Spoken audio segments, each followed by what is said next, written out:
Alright, today we're going to replace a keyboard on the Dell Latitude 3190. I'm going to start by unscrewing the bottom plate without my ESD wrist strap because I forgot about it.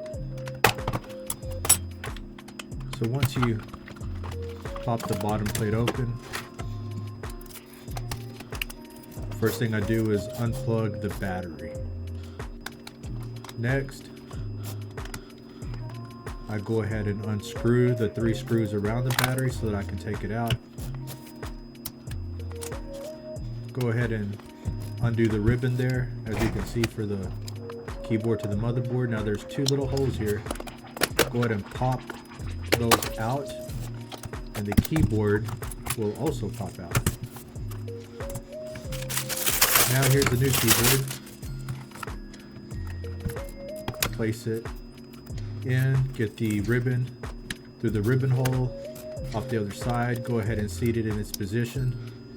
Click that closed.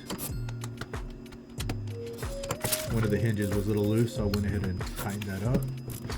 Flip it over, put the battery back in. Now put the 3 screws back in place.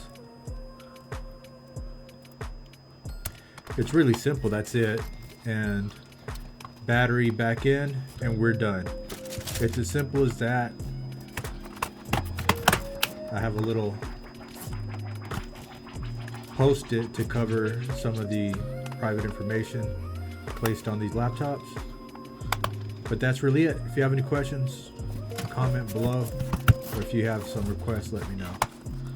Peace. Oh, and almost forgot.